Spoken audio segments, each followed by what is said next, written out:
The bridge from Solomons to St. Mary's County opened for traffic in 1978. So this is 2 years after that. Until then, the three counties were very isolated from each other.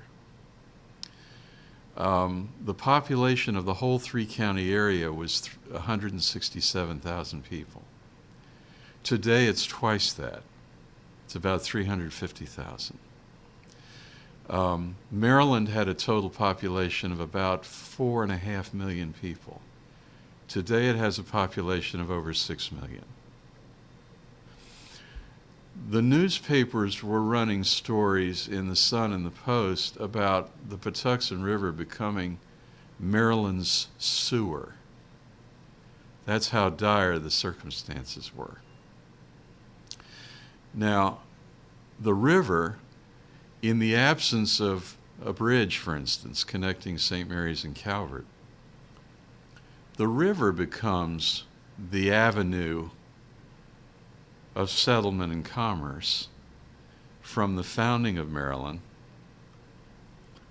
to that time, so that settlement, commercial activity, the fishery are orienting to the river. And yet upstream, the river becomes a way of disposing of sewage effluent. So in the upstream counties, they have a much different view of what the river is, since they don't appreciate the fishery aspects or even the natural resource itself in the same way the southern counties do.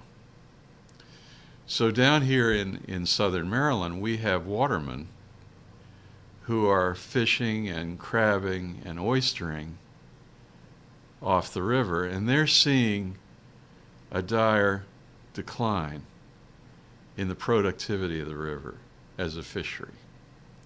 The upstream counties are rapidly developing and growing, and as those populations increase, they're building new sewage treatment plants.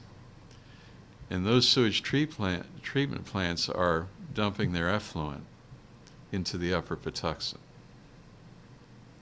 So we have this collision course between downstream interests and upstream interests. And here's where we begin to talk about leadership. Because, and I'm going to talk about several people here. First of all, you have the second oldest marine research institute in the nation here in Solomons. And most people would be oblivious to that fundamental fact. Only Woods Hole is older. So the Chesapeake Biological Laboratory has a continuous record of the water quality of the river going back to the 30s. And we think now of the 30s, we think of, in my generation, we think that's a few years ago. But to a new generation, that's almost 100 years ago. So this is a continuous, documented, scientific record of the health of the river for almost a century. And you have scientists there, first-rate, top-of-the-line scientists, biologists, marine biologists, who are looking at these issues every day. And they're writing very credible scientific research papers. They're publishing articles in national journals and so on. You also have political leaders who represent constituents that are worried about the river. And that's where we mentioned Bernie Fowler. C. Bernard Fowler, which he shortened to Bernie Fowler and put on the ballot when he ran for public office. But Bernie, I would say the right way to describe Bernie is he lit the fuse. He was the catalyst that lit the fuse that led to the movement to save the Patuxent. And we talk sometimes about historic trends, and then we talk about leaders.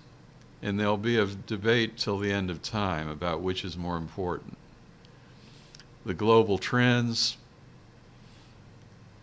the economies, the societies, or the individuals who become a catalyst for change.